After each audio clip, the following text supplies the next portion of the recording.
Cerita dimulai saat Tony, seorang lelaki yang berencana untuk tinggal lama di sebuah penginapan, tiba di hotel pilihannya. Ia disambut oleh manajer yang ramah dan langsung diantar ke kamarnya yang akan menjadi rumahnya sementara. Tak lama setelah menaruh tasnya, Tony mengitari hotel, memperhatikan kolam renang dan ruang biliar. Ketika hendak meninggalkan area tersebut, rasa ingin tahunya terpicu oleh suara percakapan yang terdengar dari kejauhan. Namun setelah mencari sumber suara tanpa hasil, ia memutuskan untuk mengunjungi bar hotel di sana. Seorang bartender menawarkan segelas minuman kepada Tony. Dengan sopan, Tony menolak tawaran tersebut mengingat aturan hotel yang melarang minum setelah jam 9 malam. Keesokan paginya ketika Tony sarapan, dia duduk bersebelahan dengan seorang wanita berusia lanjut. Ia memegang buku yang dibacanya, sesekali matanya menjelajahi ruangan, mencari dan mempertanyakan. Wanita di sampingnya mencoba memulai percakapan, tapi Tony teralihkan oleh pemandangan yang lain di mana seorang wanita sedang asik yoga.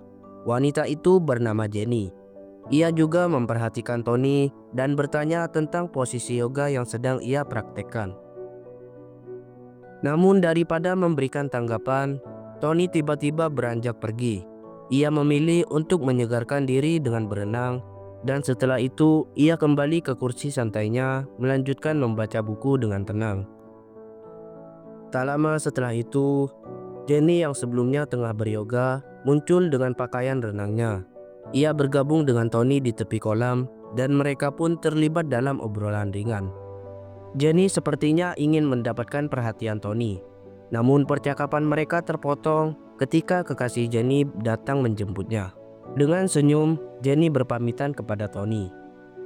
Ketika jam menunjukkan 8 malam, Tony kembali ke bar hotel. Bartender yang sama menawarkan sebatang rokok, meskipun Tony tahu bahwa merokok tidak diperbolehkan. Bartender itu berbisik, ada kalanya aturan perlu dilanggar. Namun ketika malam tiba dan Tony bersiap untuk tidur, ia terkejut mendengar suara yang ternyata sedang melakukan percocok tanaman. Hal tersebut kemudian memicu Tony untuk melakukan senam 5 jari. Keesokan paginya, Tony berjalan menuju ruang makan untuk sarapan dan melihat bartender yang tampaknya sedang mengintip sebuah kamar. Tony yang kebetulan lewat menyapa bartender tersebut dan pria itu pun segera meninggalkannya. Rasa ingin tahu Tony memuncak dan ia pun mengintip ke dalam kamar yang dilihat bartender tadi. Betapa terkejutnya Tony, nenek dan kakek yang kemarin sarapan di sebelahnya kini sedang asik bercocok tanam.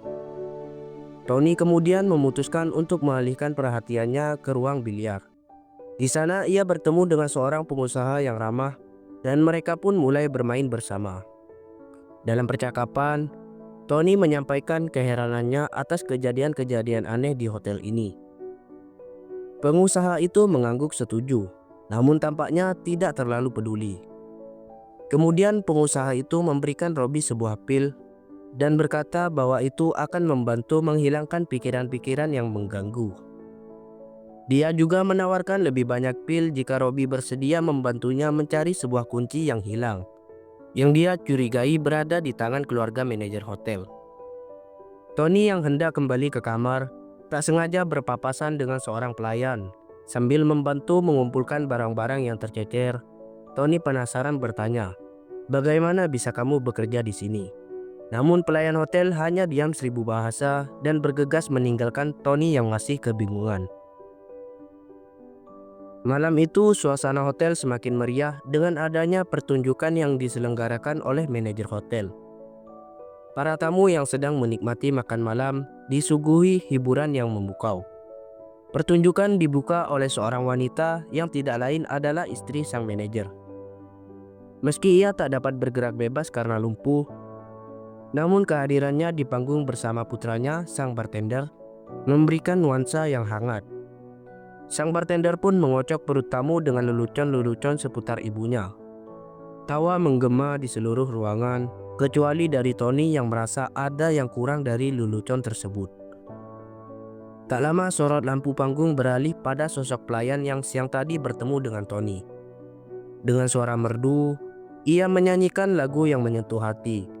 Emosi yang terpendam pun pecah, air mata kesedihan dan haru tercampur menjadi satu mengalir di pipinya. Selesai menyantap makanannya, Tony menekuk obat yang diberikan oleh seorang pengusaha. Tak lama kemudian, ia terlelap dan saat terbangun, ia merasa ada yang berubah. Semangatnya membara dan kegembiraan yang tak biasa. Dengan langkah penuh semangat, Tony bergegas menuju ke kamar sang pengusaha. Ia ingin membantu mencari kunci yang hilang dan berharap mendapat tambahan obat ajaib itu. Di koridor hotel, mata Tony tertuju pada sosok istri manajer hotel yang lemah tak berdaya. Dalam hati, Tony bertekad untuk mendapatkan kunci itu demi obat yang dijanjikan. Setelah pencarian yang singkat, Tony menemukan bahwa kunci yang dicari ternyata terselip di saku celana istri manajer hotel.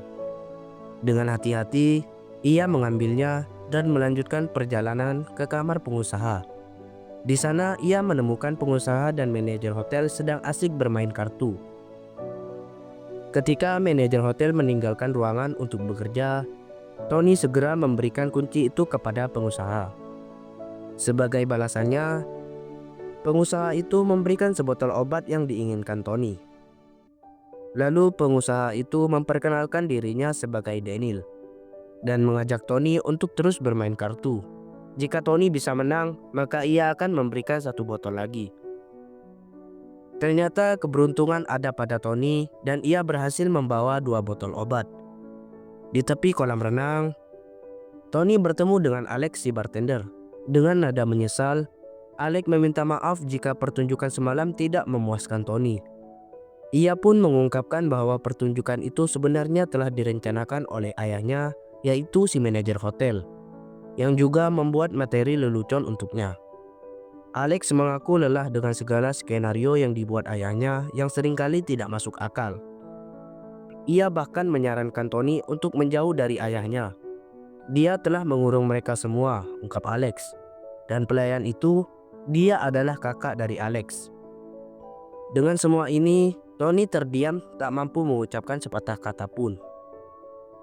Malam itu Alex mengundangnya untuk makan malam bersama keluarganya. Meski sempat ragu, rasa ingin tahu Tony akhirnya mengalahkan keraguan itu dan ia pun menerima undangan tersebut. Bersama keluarga manajer hotel, Tony duduk di sana. Namun ia menyadari Siska sang pelayan yang juga putri manajer tidak bergabung dalam makan malam itu. Rasa penasaran mendorong Tony bertanya tentang riwayat hotel tersebut. Manajer hotel menjelaskan bahwa hotel ini dulunya hanya bangunan kosong yang sepi. Namun dengan kerja keras dan bantuan keluarga, hotel ini berubah menjadi tempat yang ramai dan nyaman. Percakapan berjalan lancar hingga Alex tiba-tiba menyela, membuat manajer hotel meninggikan suaranya. Tony yang ingin meredakan suasana diminta untuk tidak ikut campur. Manajer hotel dengan tegas menyatakan bahwa ini adalah hotelnya dan dia yang menentukan aturan untuk keluarganya. Alex tidak setuju dengan aturan ketat ayahnya dan terjadi perdebatan di antara mereka. Merasa tidak nyaman dengan situasi yang memanas, Tony memilih untuk meninggalkan ruangan tersebut. Tak lama setelah itu, Tony terganggu oleh teriakan seorang wanita. Dengan rasa ingin tahu, dia pun beranjak untuk menyelidiki dan menemukan Siska di sebuah kamar. Tony menawarkan bantuan untuk keluar dari hotel tersebut. Tapi Siska menolak dengan alasan Tony tidak akan mampu membantunya. Dengan kebingungan, Tony melangkah ke sebuah lorong dan menemukan ruangan penuh dengan layar CCTV yang menunjukkan berbagai sudut hotel. Kembali ke kamarnya, tiba-tiba TV menyala sendiri dan diperlihatkan rekaman Siska yang sedang memberikan obat kepada Daniel. Di sisi lain, terlihat Jenny sedang asik bercocok tanam bersama kekasihnya. Rasa penasaran mendorong Tony untuk menyelidiki kamar kosong di sebelahnya, mencari tahu misteri apa yang tersembunyi di sana. Pada saat yang bersamaan, Alex muncul dengan kunci kamar misterius di tangannya. Tony yang diberi kunci tersebut menemukan berbagai alat lab dan catatan tentang kinetika. Di dalam kamar, semua temuan ini membuat Tony berpikir bahwa mungkin saja staf hotel dan para tamunya sedang terlibat dalam eksperimen, termasuk dirinya sendiri yang telah mengkonsumsi obat dari Daniel beberapa hari ini. Tiba-tiba suara dari percocok tanaman terdengar lagi. Tanpa ragu, Tony menyerbu ke dalam sebuah kamar dan menemukan Jenny bersama kekasihnya. Tony langsung memprotes tindakan kekasih Jenny itu. Namun tak lama kemudian, manajer hotel datang dan dengan tegas meminta Tony untuk kembali ke kamarnya.